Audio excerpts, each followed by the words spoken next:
What's going on, everyone? Welcome into SportsCenter. Jennifer Hedger, Glenn Sheeler along with you. Well, this feel-good Raptors season is coming to a crashing halt quite quickly, down 2-0 now to the Cavs. And Brandon Ingram, I mean, for a guy that complained about the offensive strategy after Game 1 to start 0 for 6 tonight and drop just 7 points in the game, not even close to good enough. They are going nowhere if this guy doesn't wake up quickly. Yeah, he has not risen to the occasion through 2 games so far for the Toronto Raptors. Are not taking care of the basketball, 22 turnovers, and you're playing a backcourt there. Donovan, Game 2, 115-105 the final. So Toronto's now lost 12 straight playoff games against Cleveland. It's tied for the longest postseason losing streak by any team against a single opponent in NBA history. Mitchell and Harden combining for 58 points tonight.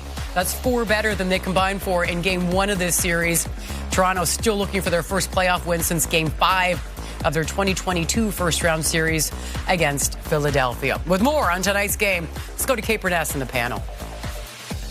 And that panel would be Sam Mitchell, Leo Rautins. I think we can all admit that was a better effort by the Toronto Raptors than in Game 1, but still so many things to clean up before they come home for Game 3 at Scotiabank Arena. Before we get to the Raptors, though, let's look at Donovan Mitchell. And you said, too, I hope they lock him down, because you watch a few of those shots in this game tonight, and you're thinking, my goodness, you can still do it. He wanted James Harden there, but look, he's performing to get that contract because he has been magnificent in the first 2 games. He had 32, he had 37 and 5 tonight. He was unstoppable. Yeah, there's a difference between good players and star players. And what we're seeing right now, when you look at Donovan Mitchell and you look at the Raptors, Donovan Mitchell is clearly the star between both these teams. James Harden's a good player now.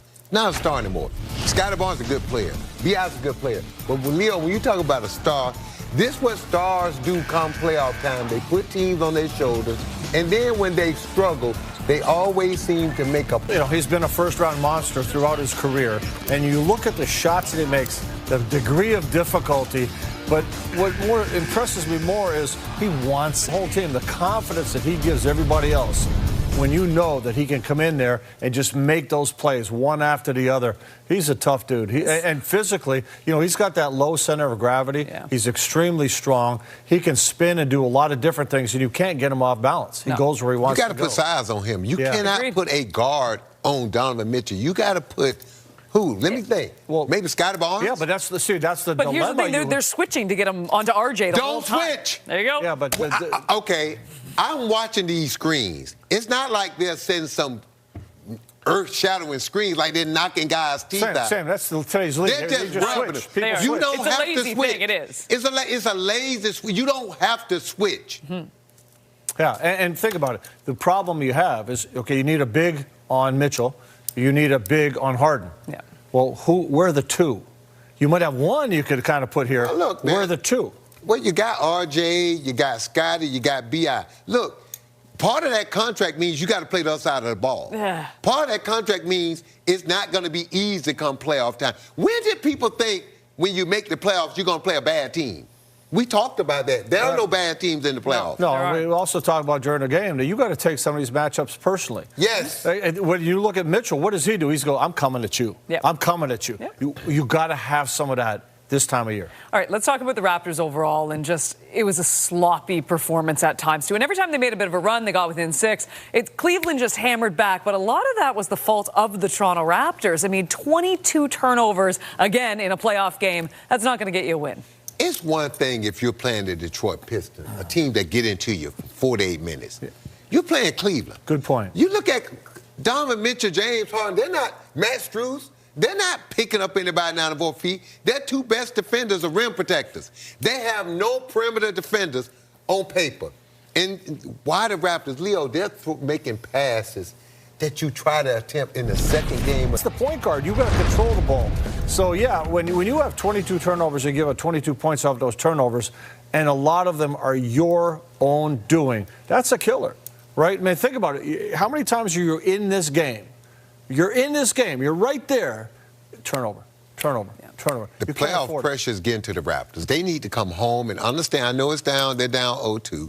But listen, when you come home, B.I. should play better. Everybody should play better. The bench has been outstanding. The bench has been great. Only question is, can the bench play like this at home and then the starters pick it up? But they got to stop turning the ball over. Still push the rock. And again, Leo said it. some of these matchups you got to take personal. The Raptors, from a standpoint of perimeter defenders, are way bigger than Cleveland, way more athletic. But right now, you couldn't tell the way Donovan Mitchell and James Harden. Oh, they're completely having the interesting part, too, is the Raptors actually played better away from Scotiabank Arena. See, this is the hard part now, too. So maybe we can flip the script in the postseason because they haven't been able to get anything. You've got no choice. And the number one thing they need, too, on top of everything else, Brandon Ingram. The reason Brandon Ingram was brought in to be part of the Toronto Raptors was to be a bucket, what we saw a lot of the time in the regular season. And look, the last time you had a superstar who could make the shots that he did, it was Kawhi Leonard. And obviously we know what happens there. When you look at BI, though, after that last game, and he only had one shot attempt in the second half, 9 overall in the first game, and he basically said that he was being used as a screener in that second half. If you're going to call out publicly something like that, and then you come in and you have a game where you're 3 of 15, 3 of 15, I mean, at just times... 5 turnovers. With 5 turnovers. Well, let me ask you a question. When the Raptors had Kawhi Leonard, did you ever hear him say, hey, you got to give me the ball? You never heard that. Well, he never said anything. But he never said anything like that public. You have to, when you're an all-star, you get the ball. You go get it. You make plays. And if you think about the pressure that he just put himself under, okay, publicly saying, hey, I need shots. You put pressure on the coach. Now, coach has got to defend what he's doing out there. Your teammates are answering questions about you.